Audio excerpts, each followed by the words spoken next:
They say the mind forgets before the heart does. But tonight, as I sit beside this flickering lamp, I remember everything, even the things I swore I'd take to my grave. The voice trembled slightly, not from fear but from age. 99 winters had passed through these fragile hands, and yet, tonight felt colder than all of them combined. Outside, the wind moaned against the windowpanes, dragging thin ribbons of snow across the glass.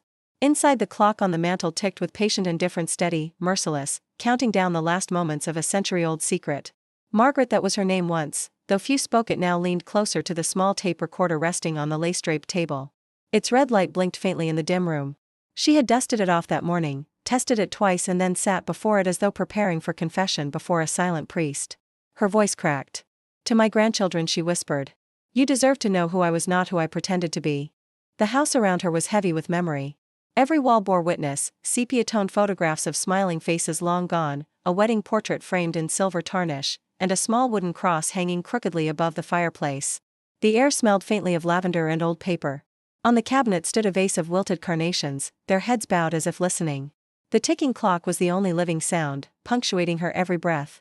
It was the same clock her husband Thomas had bought her in 1949, the same year everything changed. Her fingers, thin as twigs, reached for a small wooden box at her side. She hesitated before opening it, as if it might awaken ghosts. The lid creaked. Inside lay the relics of another lifetime: a yellowed letter tied with a faded blue ribbon, a black and white photograph of a young soldier, and a silver locket, dull from years of wear. She stared at the photograph for a long time. The young man in it was smiling, not the polite, distant smile of formality, but the kind that reached the eyes, the kind that once made her heart feel young and reckless. The corner of the photo had been worn away from years of secret touches. She traced the edge now, and her lips quivered into a faint smile. "I wonder if you'd even recognize me, James," she murmured. The name fell into the silence like a confession itself. The tape recorder clicked softly, recording the sound of her heart unraveling. "I've lived my life as someone's wife, someone's mother, someone's grandmother," she continued, her voice distant, reflective. "But before all of that, I was someone's secret." The fire in the hearth had burned down to embers, their glow faint and tired, mirroring the old woman's eyes. She looked around the room: the framed wedding photo of her and Thomas, the medals that hung beside it, the letters bundled neatly in drawers, and for the first time in decades, she saw through them. Everything here was built upon silence. "I suppose it's strange," she said with a quiet chuckle, "to be this old and still afraid of the truth. But fear doesn't age, it just settles deeper." The wind outside grew harsher, rattling the eaves as if nature itself urged her to continue. She picked up the letter next. Its paper was fragile, the ink blurred where tears had fallen long ago. The handwriting, firm, masculine, had survived time better than she had. The date in the corner read November 3, 1943. "Every night, I told myself I'd burn it," she confessed softly. "But I couldn't. Some things are meant to haunt you." She unfolded it with trembling hands. Her eyes scanned the first lines, and a small sigh escaped her lips. Then she placed it back in the box without reading it aloud. "No," she whispered, shaking her head. "Not yet. They must first understand why." Her reflection in the dark window stared back at her, the same eyes, softer now, but still holding that secret. Behind her, the house groaned under the weight of winter. The wooden floorboards creaked with the memory of footsteps that would never return. Margaret pressed the locket into her palm. Its cold metal felt alive. She clicked it open, and inside were two small portraits, one of the soldier, the other of herself at 19, bright-eyed, defiant, full of life. On the back were two initials delicately engraved, JM and MW. She smiled through her tears. "We thought the world would remember us forever. How foolish youth can be." For a moment, silence reclaimed the room. Then her frail voice returned, softer now, a whisper tangled between memory and regret.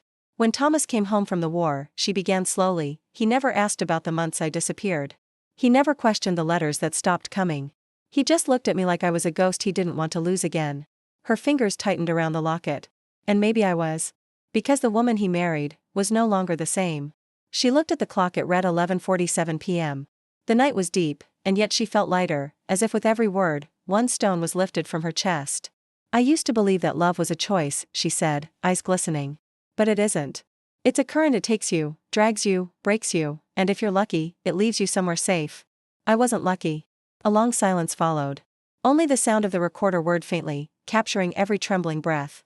Then, from the hallway, the faint chime of a grandfather clock struck midnight, 12 echoes of time itself, reminding her that this confession had waited too long. Margaret took one final look at the photograph. "I kept your secret, James," she whispered. "Even from myself." She placed the photograph beside the tape recorder, and for a fleeting moment, her face softened, the frail lines of age bending into something almost peaceful. But tonight, she said, her tone shifting heavier now, haunted yet resolute, it's time they know the truth. The lamp flickered once, twice, as if the universe itself held its breath. She leaned closer to the recorder, her lips trembling, her voice barely a whisper now. The man in that photograph, she said slowly, deliberately, was not my husband, and yet, he was the reason I married him. The tape clicked, marking the end of side A. Outside, the wind howled louder as if carrying her words into the night. The year was 1942, the summer of smoke and lilacs. Our town sat between two rolling hills, far enough from the front lines to feel safe, yet close enough to hear the echo of sirens on still nights. I was 19 then, all bright eyes and trembling hope, spending my days helping father at the little bookstore on Maple Street. The shop smelled of paper, rain, and the faint trace of ink that clung to my fingertips. I used to believe the world could be rebuilt with words. That if people only read enough they would stop destroying one another. But books can't stop bombs. And love, I would soon learn, can't stop fate. It happened on an afternoon heavy with summer rain.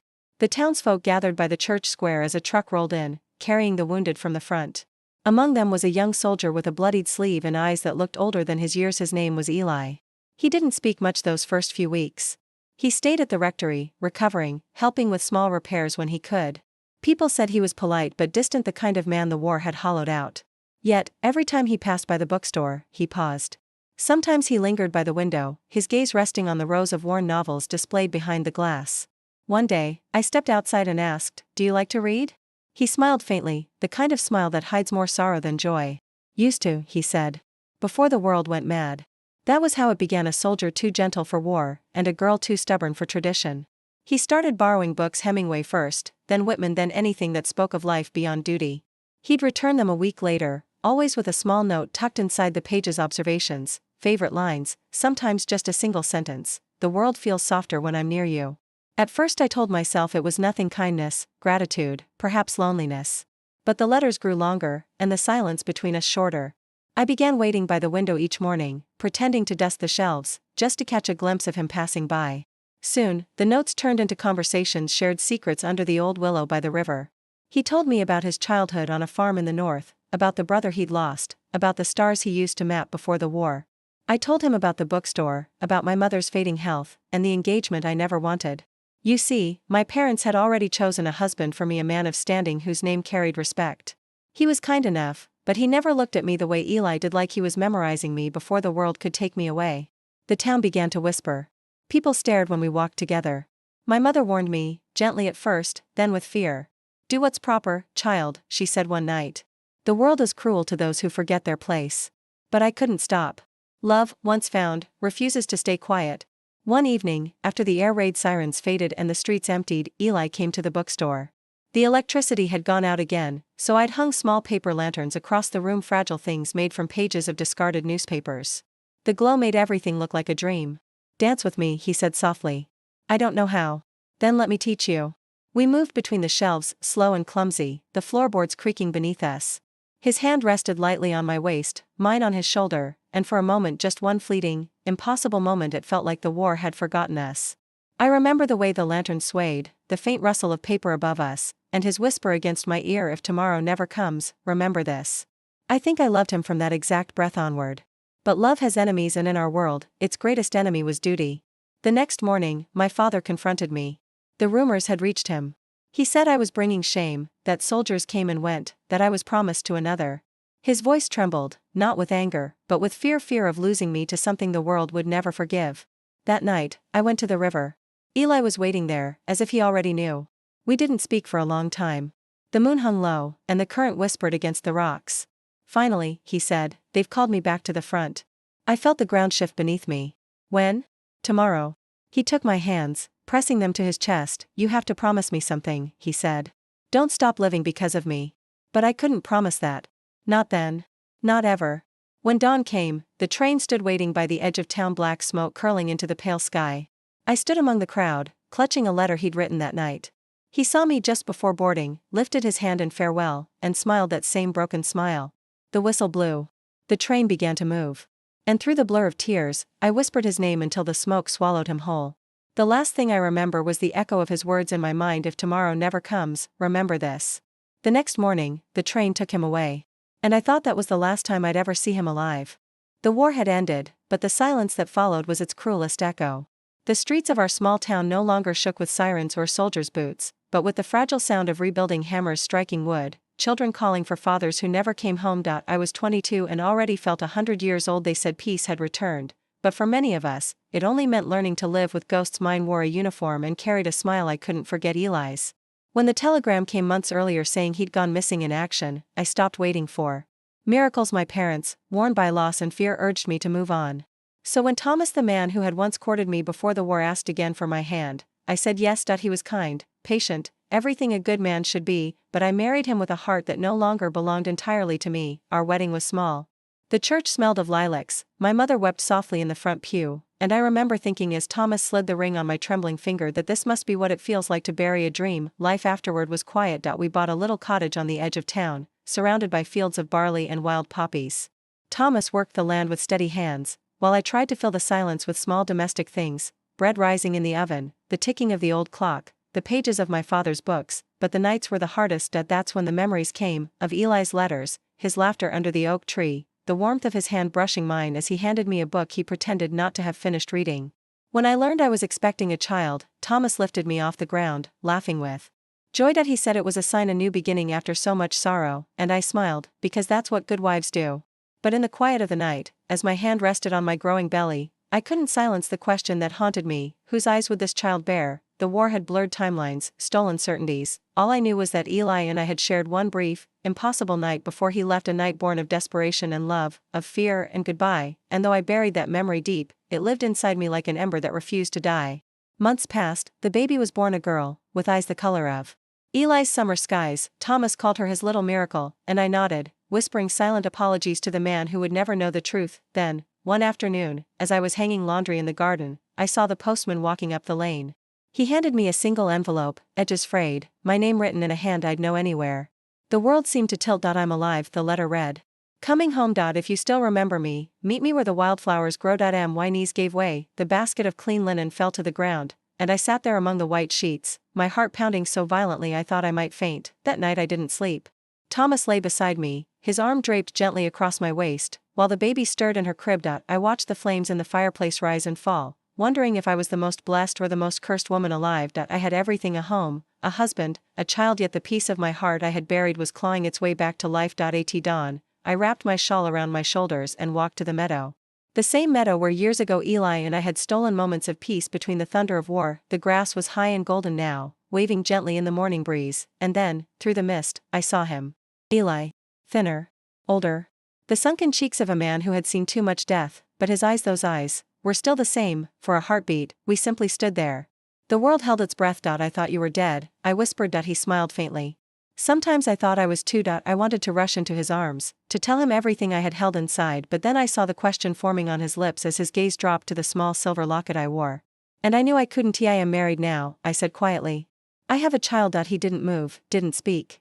Just nodded slowly, as if he had expected this all along. Then, with careful hands, he reached into his coat pocket and held something out to me. It was my locket, the one I had lost the night he left for war. Inside, the tiny pressed violet I had given him still lay, dry and fragile, like a relic from another lifetime. I kept it with me, he said softly, through every march, every battle. It reminded me that something good still existed. I stared at him, my throat tight with all the words I could never say. He must have seen the truth in my eyes, because his gaze flicked briefly toward the child's bonnet tucked into my basket. For a moment, time itself seemed to stop. Neither of us spoke the truth, but both of us knew it. The secret hung between us, silent, unbearable. The wind picked up, rustling the tall grass around us like whispers. T wanted to beg him to stay, to tell him everything, to let him hold the daughter who carried his smile. But I couldn't destroy the life Thomas had built around me. So I stood there, silent, as Eli's eyes filled with understanding. He took a step back, then another. Each one felt like a piece of me being torn away. When he reached the hill's edge, he turned once, just once. And that look, part love, part forgiveness, part eternal goodbye, burned itself into my soul. He never returned to town, and I never spoke his name again. But through the years, when winter winds howled through the valley and my daughter laughed with those same blue eyes, I would find myself staring out toward the meadow, wondering if he still carried that look, somewhere beyond the horizon, the look that has followed me through 99 winters. They say the mind forgets before the heart does. But tonight, I remember everything, even the things I swore I'd take to my grave. Her voice trembles as the tape recorder clicks on. The sound of static fills the small, dimly lit room, an old woman's sanctuary lined with photographs yellowed by time. A single lamp flickers beside her armchair, its light dancing over her frail hands and the silver locket she holds. 99 years old, she sits wrapped in a woolen shawl, whispering to the night as though speaking to ghosts. Outside, the wind hums against the window panes. The clock ticks louder than it should, marking every second like a heartbeat running out of time. She looks toward the doorway, empty, then back to the recorder. My name doesn't matter, she says softly. But maybe, after tonight, it will mean something to someone again. She adjusts the locket between her fingers, the metal cold as memory.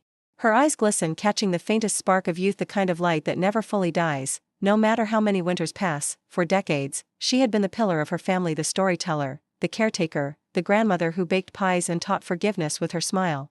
But tonight, her voice carries a heaviness her grandchildren have never heard. Everyone believes I lived a simple life, she continues. Married young. Raised a son. Buried my husband. Grew old quietly. That's the story they know, the one I allowed them to believe. Her fingers tighten around the locket. But there's another story, the one that never made it into the family albums. The tape crackles. I kept it hidden because it was forbidden then, and even now, I wonder if the world would forgive me. She pauses, breath catching in her throat. The sound of the wind rises, brushing against the curtains like a sigh from the past. On the small table beside her sits a stack of letters, bound with a faded blue ribbon. Each envelope is marked with dates from the 1940s, the war years. Some are unopened, some stained with tears. The sight of them stirs something raw inside her. She picks up one letter, runs her fingers over the creased paper, then sets it down carefully, afraid it might disintegrate under her touch. I told myself I'd burn them before I died, she whispers. But how do you destroy the only proof that you truly lived? She leans back, eyes distant, the room dissolving into memory.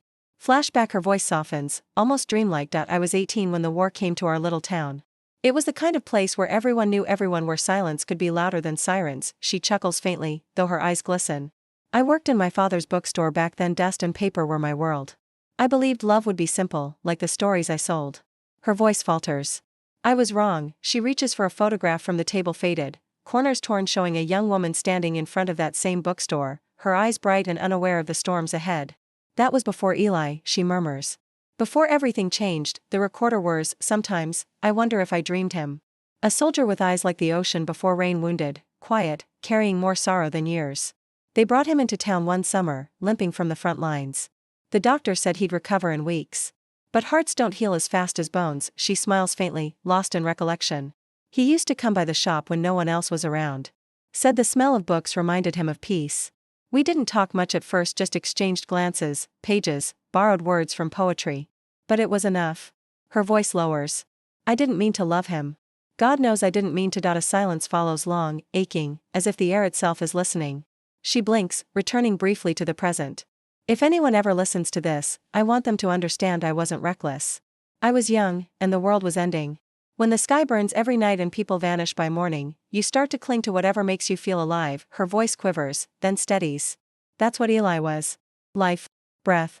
The part of me that refused to die. She opens the locket again, the hinge creaking softly. Inside, the faint outline of a photograph, a man in uniform, smiling just enough to make you believe he once knew peace. I wore this locket every day since 1943, she says. My husband thought it was his picture inside. He never looked. Tears gather in her eyes, trembling before falling. The recorder captures her breathing, uneven, fragile. I should have told the truth years ago, she whispers. But I was afraid, not of judgment, but of breaking the world my lie had built. She sets the locket on the table and stares at it like it might vanish. Maybe I was protecting them. Maybe I was protecting myself. I don't know anymore. Her voice grows distant. But I do know this, silence has a weight. And I've carried it for 80 years. She reaches toward the stack of letters again, picks one up, and presses it to her lips. Eli wrote this the day he left, she murmurs. He promised he'd come back for me. And for a long time I believed him. Her eyes glisten, reflecting the trembling lamplight. But when the war ended, only the letters returned. The sound of a creaking floor interrupts her, the faint shuffle of someone outside the room. She freezes, glances toward the door. It's empty again. She exhales shakily. I don't have much time left, she says softly. And there's something I must say before morning. Her gaze falls back on the recorder, her voice deepens, like the weight of confession has finally anchored her spirit. My family believes my husband was the love of my life. But he wasn't. She hesitates, the silence stretches, fragile and heavy. The man I truly loved never came home. Her trembling hand hovers over the recorder, then lowers again. And if anyone is listening, especially you, my dear, know that this isn't a story of betrayal.